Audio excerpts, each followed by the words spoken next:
बड़े मार्जिन से एक सड़क के साथ कनेक्टेड है। अ, एक साइड तो पूरी इसी पे डिपेंड करती है। तो ये सड़क भी ठीक नहीं है, उसके बाद ये जो साइड वाला इलाका है कि आप सीधी हालत में है, और उसके बाद कब्जे अलहदा वहाँ पे हुए हुए हैं। उसके बाद जिसका दिल करता है वहाँ जो मर्जी बना लेता है। तो ये 1 साल का प्रोजेक्ट है, क्योंकि ये 6 लेन है और तकरीबन 9 पॉइंट समथिंग किलोमीटर है, जिसमें ब्रिजेस भी हैं और बाकी सारी चीज़ें भी हैं। लेकिन इंशाल्लाह ताला आपको ये हम बहुत जल्द और बहुत तेज़ी के साथ काम करके देंगे। और मुझे बड़ी उम्मीद है कि चेयरमैन जीडीए और इनकी पूरी की पूरी टीम जो है वो पूरी मेहनत के साथ जिस मेरा जितना टारगेट है इंशाल्लाह ताला वो आप देखेंगे दिनों में आप साथ कि कितनी जल्दी कंप्लीट होता है। उसके बाद हम इंशाल्लाह ताला स्टील चौक के पास अंडरपास और फिर फैसल मस्जिद के पास अंडरपास, ये दो हम बनाने जा रहे हैं। वो भी बड़े इंपॉर्टेंट है क्योंकि वो एक वाहिद जगह रहती है जो बीच में जहाँ ट्रैफिक रुकरी होती है, वो भी इंशाल्लाह क्लियर करेंगे। उसके अलावा जो ये का सबसे इम्पोर्टेंट चीज़ है वो ये कि लोगों के पास 20-20 साल 25-25 साल से फाइलें पड़ी हैं लेकिन सेक्टर कंप्लीट नहीं होते। तो एक सेक्टर हमने कंप्लीट कर लिया है, C14। और इंशाल्लाह ताला बाकी जो सेक्टर हैं मैंने यही बात की है कि उसको जितना जल्दी हो इस साल अगले साल में ख़त्म करें, ताकि वो जो लोग जिनकी सारी ज़िंदगी की जमा पूंजी है और वो या जिनको हमने दिए हुए थे एज एन ऑल्टरनेट उनको वो पैसे मिल जाएंगे। तो उसके ऊपर भी इंशाल्लाह ताला मुझे बहुत उम्मीद है कि हम कहीं पे भी कॉम्प्रोमाइज़ नहीं करेंगे और उसको जितना जल्दी है वो करेंगे इंशाल्लाह। अच्छा, इस एरिए में सबसे लोगों को जो मसाइल का सामना है वो तजावजात का है। ऑपरेशन भी होते हैं लेकिन उसके बावजूद फिर ये काम दोबारा शुरू हो जाता है। साल भर 2 दिन 3 दिन ऑपरेशन होता है, फिर गैप आता है तो लोग फिर आ जाते हैं। इसके हवाले से कोई मौसर हिकमत अमली क्या देखिए की पहली जाती बात ये सड़क मॉडल सड़क बनने जा रही है, बिकॉज एक्सप्रेस वे को हम मोटरवे डिक्लेयर करेंगे ताकि पिंडी और इस्लामाबाद वालों के दरमियान फासला हमें उम्मीद है कि 7 मिनट के करीब 8 मिनट और कम हो जाएगा। हमारा तो टारगेट है कि ये 15 मिनट में पिंडी से इस्लामाबाद पहुँचे।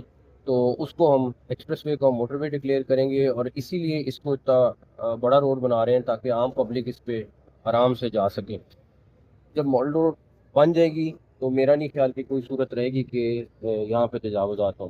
और हम ऑलरेडी लॉ पे काम कर रहे हैं कि अभी खाली ये नहीं है कि एक दफ़ा आ गया दूसरी दफ़ा आ गया, तो उसके ऊपर हम लॉ बना रहे हैं जिसमें इंशाल्लाह ताला अच्छे खासे सख्त इकदाम सर ये होंगे। बताइए, जिस तरह यहाँ के बहुत सारे डेवलपर्स हैं इसी रोड के ऊपर, उसमें इलीगल हाउसिंग सोसाइटी भी है और वो भी मतलब 8 फेज है उसके, बहुत बड़ी। वहाँ के जितने भी लोग हैं वो developer, उनके लिए भी कोई बातचीत चल रही है कि उनको भी कोई। देखिए जितनी हाउसिंग सोसाइटीज़ इस्लामाबाद में हैं, तो मुझे याद है जब आए थे मैंने इनको ये कहा था कि वो बन गई हैं, अब कोई ना बने। आप सर मैं आपको ये बता सकता हूँ कि हम सेटेलाइट की मदद से हर कंस्ट्रक्शन जो हो रही है, डेफिनेटली अगर कोई अमला नीचे मुलव्वस है तो वो उसको इजाज़त देता होगा, लेकिन पूरी मॉनिटरिंग हो रही है कि कोई नई कंस्ट्रक्शन इलीगल ही ना हो। नक्शा अप्रूव होना चाहिए और दूसरे नंबर पे वो अप्रूव जगह पे होनी चाहिए। सर ये बताइए, अच्छा सर, सीडीए की अरबों रुपए की जमीन है जो स्टामों पे की गई, उस हवाले से भी कुछ करेंगे कौन सी वाली? ये तुरंत डाले के साथ जैसे हम हमला लाभ जो ज़मीन है वो रिकवर होएगी। अच्छा मैं अच्छा अपना भी सर, लगा हूँ। और मेरा सिर्फ आप लोगों से ये रिक्वेस्ट है कि इस्लामाबाद तो ग्रीन है तो उससे ज़्यादा ग्रीन करना। इस्लामाबाद को हमने हर सूरत में कब्जे से माफ, यहाँ तो जिसका दिल करा है उसने कब्जा किया है। और माजरत के साथ इसमें सीडीए का हमला कब्जा कराने में शामिल था, मतलब मास्ट में वो होता रहा है। तो जो रहेगी सरकारी ज़मीन, आपने देख लिया पीएम हाउस के बाहर भी एक जो पीछे बैक साइड जो जगह थी वो अरबों खरबों 1,000 एकड़ ज़मीन है। तो वो भी रिकवर कराई। मुश्किल तरीन काम था लेकिन पूरी टीम ने किया, सारा कुछ किया। तो इंशाल्लाह ताला वो रिकवर कराएंगे। ये नोट कर लेते हैं, मेरे नोटिस में ये निकल ये कर। बताइएगा कि इस्लामाबाद का सबसे बड़ा मसला सीवरेज का और ये जो पीने का पानी है, इसका मसला है तो मैं आपसे एग्री करता हूँ। देखें हम इस टाइम डैम के ऊपर काम कर रहे हैं और हमने 2 शादरा डैम और शादरा और दूसरा था 2 तारा डैम, इनके ऊपर वापडा को कहा हमें वर्किंग करके दें कि हम क्या कर सकते हैं, किस तरीके से पानी ला सकते हैं।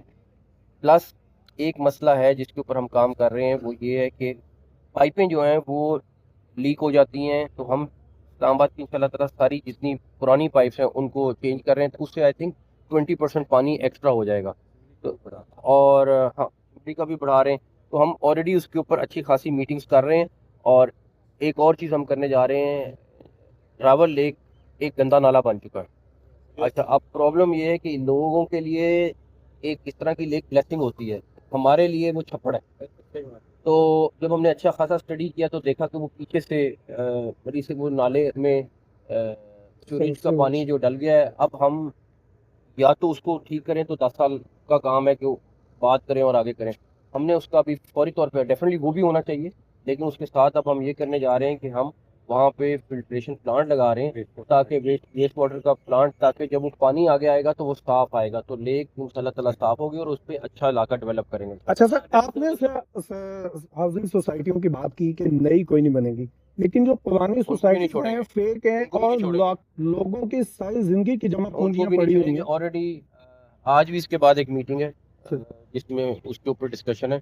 हम एक दफ़ा एक सोसाइटी के ऊपर ऑलरेडी टीम काम कर रही है, वर्किंग कर रहे हैं। एक दफ़ा उनको ऑप्शन देंगे रजिस्टर करने की, डेफिनेटली उसको फाइन भी होगा, उसको सारा कुछ होगा, लेकिन हम ऑप्शन दे रहे हैं ताकि वो रजिस्टर हो और हमारे नेट में आए, ताकि जो जो उसमें नाजायज़ चीज़ उसको फिक्स कर सकें। सर, आप इस प्रोजेक्ट की लागत ओवरऑल 400 कितनी है? नहीं, 199 टोटल इलीगल 199। सर, एक तो प्रोजेक्ट की लागत और दूसरा पाकिस्तानी टीम ने वेस्ट इंडीज में कमबैक किया है, उस हवाले से ये 5.2 की लागत है, लेकिन ये जो हमने बिड किया है तो वो -13 पे इन्होंने बिड किया है, और अभी हमने कुछ चीज़ें और फिक्स की हैं, तो मेरा ख्याल है उससे भी और पैसे कम हो जाएंगे। तो मुझे उम्मीद है कि ये 4 के आगे पीछे कहीं जाएगा इंशाल्लाह।